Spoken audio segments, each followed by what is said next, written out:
آج ہم نے 440 ارب کا جو پیکج بنایا، یہ بڑی مشکلوں سے ادھر ادھر سے پیسے کھینچ کے بنایا، لیکن انشاءاللہ اس کی پوری تیاری ہو چکی ہے.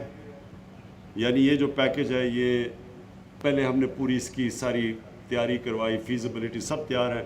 تو انشاءاللہ یہ 1 مہینے کے اندر یہ پیکج زمین پہ آنا شروع ہو جائے گا اور اس کی آپ کو اثرات ملنے شروع ہو جائیں گے. مجھے جو خوشی ہے سب سے زیادہ، جو کہ ہم سکل ٹریننگ کر رہے ہیں نوجوانوں کی. دیکھیں، ہماری اتنی بڑی آبادی ہے، لیکن ہمیں اس آبادی کا فائدہ تب ہوگا، اور نوجوان آبادی ہے، 60% ہماری آبادی 30 سال کی عمر سے کم ہے. اب یہ اگر ہم ان کو ہنر سکھا سکیں، اسکل ایجوکیشن دے سکیں، تو یہ آبادی سارا ہمارا اثاثہ بن جاتی ہے. اور اگر ہم نہیں دیں گے اور اسی طرح چلیں گے تو یہ بوجھ بن جائیں گے. تو ایک تو اسکلز ایجوکیشن کے اوپر ہم نے بڑی رقم ایلوکیٹ کی ہے. اس کے بعد یہ جو ابھی میں نے چیک دیے ہیں، کامیاب جوان، ہنرمند جوان، یہ پوری کوشش ہے کہ نوجوانوں کو ہم اپنے پیر پہ کھڑا کریں. ان کی کوئی بزنس، ان کا کوئی آئیڈیا، اس کے پیسے دیں تاکہ وہ اپنی کوئی بزنس شروع کر سکے.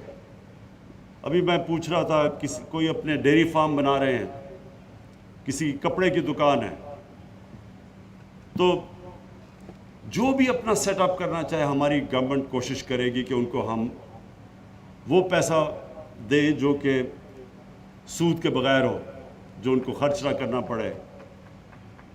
تو انشاءاللہ ایک تو ہم نے یوتھ کے اوپر پورا زور لگانا ہے، اور کھیلوں کی جو فیسلٹیز ہے اس کے اوپر بھی پورا زور لگائیں گے. نوجوانوں کو یہ بھی بڑا، میں دیکھتا ہوں کہ سارے پاکستان میں کھیلوں کی گراؤنڈیں نہیں ہیں، تھوڑے سی کھیلوں کی گراؤنڈیں ہیں.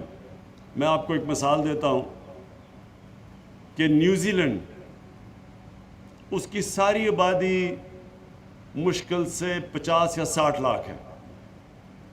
50 یا 60 لاکھ ساری نیوزی لینڈ کی آبادی ہے. پاکستان کی آبادی 22 کروڑ ہے. اس 50-60 لاکھ کی آبادی، وہاں زیادہ کھیلوں کی گراؤنڈیں بجائے ہمارے سارے 22 کروڑ لوگوں کی.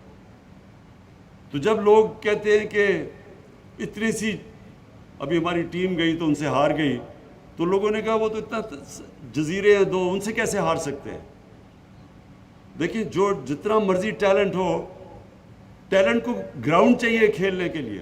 اگر گراؤنڈ ہی نہیں ہے، وہ ٹیلنٹ کا کیا فائدہ یا آبادی کا کیا فائدہ. تو لہٰذا یہ بھی انفراسٹرکچر پہ سارے پاکستان پہ جو صوبے ہمارے نیچے ہیں. دیکھیں، پہلے میں آپ کو ایک چیز بتا دوں، 18th امینڈمنٹ کے بعد وفاق سے سارا پیسہ صوبوں پہ چلا جاتا ہے. وفاق جب وہ صوبوں کو پیسہ دے دیتی ہے، اور پھر وہ ڈیفنس کے اوپر بھی، اور پھر سود بھی، جو قرضے لیے ان کو سود بھی اس کو دینا پڑتا ہے. ایڈمنسٹریشن کاسٹ تو وہ پہلے سے ہی وفاق مقروض ہو جاتی ہے، قرضے لے کے چلاتے ہیں ہم ملک. تو اس لیے صوبوں کے پاس تو سارا پیسہ آ جاتا ہے. تو یہ جو ہم پیسہ خرچ کر رہے ہیں، یہ ہم اپنی طرف سے، وفاق جو دے بیٹھا صوبوں کو پیسہ، ہم اب اپنی طرف سے دے رہے ہیں. یہ ہم اور جگہ سے پیسہ نکال کے کر رہے ہیں. تو اس لیے ذمہ داری صوبوں کی ہے، لیکن انشاءاللہ ہم اپنی پوری کوشش کریں گے کہ یہ جو پیکج ہے، اور یہ اس سے بہت بڑا فائدہ ہوگا. سکر حیدرآباد موٹر وے کا بہت بڑا سندھ کے لوگوں کو فائدہ ہوگا، پاکستان کے لوگوں کو بڑا فائدہ ہوگا. کیونکہ جتنی زیادہ ہمارا جو لاجسٹکس، ہماری جو کنیکٹیوٹی، ہمارے جو ڈسٹنسز، سڑکیں اچھی بنتی ہیں، تو سارے پاکستان میں بزنس کرنا، تجارت کرنا، ایز آف ڈوئنگ بزنس، وہ آسان ہو جاتا ہے. تو اس کا سارے ملک کو فائدہ ہے، لیکن خاص طور پہ آپ کے علاقے کو. اور وہ جو ڈیم ابھی اسد نے کہا تھا، اس سے کتنے ایکڑ لوگوں کی زمینیں کاشت ہوگی، تو اس سے علاقے کو فائدہ ہوگا.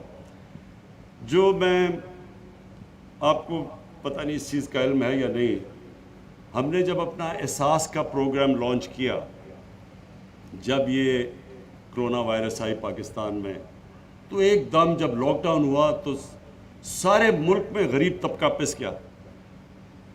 جب لاک ڈاؤن ہوا تو جو دہاڑی والے مزدور تھے یا جو اپنی چھابڑی چلاتے تھے, یہ جو اپنی چھوٹی دکانیں تھیں, یہ سارے جو کمزور غریب طبقہ ایک دم پس گیا کیونکہ سارا ملک بند ہو گیا.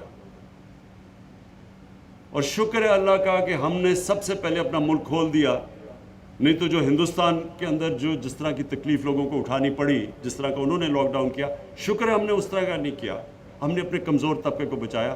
اس کے باوجود لاک ڈاؤن کی وجہ سے ایک دم پاکستان میں غربت آ گئی. تو ہم نے ایک احساس پروگرام لے کے آئے, 1.5 کروڑ خاندانوں کو ہم نے بڑے تھوڑے وقت پہ ان کو ہم نے پیسے دیے سندھ میں, سارے پاکستان میں, اور وہ سارا اور پیسہ ڈسٹریبیوٹ ہوا میرٹ کے اوپر. اور اب میں میرٹ کا آپ کو بتاؤں, میرٹ یہ تھی کہ ہم نے یہ نہیں دیکھا کہ یہ ہمارا یا دوسروں کا ہے, یہ یعنی ہمارا ووٹر ہے یا ہمارا ووٹر نہیں ہے, یہ ہمارا صوبہ ہے یا ہمارا صوبہ نہیں ہے. آپ سب کے لیے میں سندھ کے لوگوں کو یہ بتا رہا ہوں, اور مجھے بڑا فخر ہے اس چیز پہ, کیونکہ ہم نے میرٹ پہ دیا اور اندرون سندھ کے اندر سب سے زیادہ غربت تھی. تو سندھ کا 23% آبادی ہے, 22% آبادی, اور 33% جو احساس کا پورا فنڈ ہم نے دیا, اور وہ تقریباً فنڈ تھا جو ٹوٹل فنڈ احساس کا تھا میرے خیال میں 180 ارب روپیہ تھا, تو اس کا 33% سندھ پہ خرچ ہوا. سندھ کے لوگوں کو ہم نے پیسہ دیا. اور میں یہ صرف مجھے فخر اس چیز کا ہے کہ ہم نے یہ نہیں دیکھا کہ یہ ہمارا صوبہ نہیں ہے, ہم نے دیکھا کہ یہاں غربت زیادہ ہے. اور آج بھی ہم یہی کر رہے ہیں کہ پورے انشاءاللہ کوشش کریں گے کہ ہم سندھ کے لوگوں کی مدد کریں. مجھے صرف ایک افسوس ہے کہ ہم نے ایک بڑا زبردست پروجیکٹ لے کے آ رہے تھے. کراچی کے پاس ایک جزیرہ ہے جو ایسے ہی پڑا ہوا ہے بڑی دیر سے, ہم نے اس کے اوپر ایک بہت بڑا منصوبہ بنایا, ایک بالکل ایک نیا شہر ادھر بن جائے. اور سب تیاری ہم نے کر لی, باہر سے انویسٹرز بھی تیار ہو گئے, سندھ حکومت نے ہمیں نو آبجیکشن سرٹیفکیٹ بھی دے دیا, اور اس سے اربوں اربوں روپے کا سندھ کے اندر پیسہ آنا تھا. سندھ کے لوگوں کو نوکریاں ملنی تھی, جو ویلتھ جنریشن ہونی تھی, یعنی جو ایک پورا شہر بننا, اس کا مطلب جو روزگار جو خرچہ ہونا تھا وہ سارا سندھ میں ہونا تھا. سندھ حکومت کو ہم نے یہ بھی کہہ دیا کہ جو نفع بھی ہوگا وہ بھی آپ رکھیں, یعنی جو بھی وہاں سے اگر پروفٹ ہے وہ بھی سندھ حکومت رکھ لے, فائدہ بھی سندھ کے لوگوں کو, نوکریاں بھی, دولت میں اضافہ بھی ادھر. صرف پاکستان کو کیا فائدہ ہونا تھا, سارے پاکستان کو, کہ کیونکہ باہر سے انویسٹمنٹ آ رہی تھی تو کم از کم ہم اندازہ لگا رہے تھے 40 ارب ڈالر باہر سے آنا تھا جو کہ انویسٹ ہونا تھا ادھر. تو صرف گورنمنٹ کو تو فارن ایکسچینج ریزروز میں اضافہ ہونا تھا, وہ بھی سارے پاکستان کا فائدہ, کیونکہ جیسے جیسے فارن ایکسچینج ریزروز ہمارے بڑھ رہے ہیں تو روپیہ بھی مضبوط ہو رہا ہے. جب روپیہ مضبوط ہوتا ہے تو آپ نے دیکھا ہوگا کہ کل ڈیزل اور پیٹرول کی قیمت نیچے آ گئی ہے کیونکہ ہمارا روپیہ مضبوط ہو گیا. تو اس کا سارے ملک پہ اثر پڑتا ہے جب ایک روپیہ مضبوط ہو. تو اس سے صرف ہمیں یہ فائدہ ہونا تھا کہ فارن ایکسچینج ریزروز آ جانے تھے جس سے ہمارا روپیہ مضبوط ہو جانا تھا.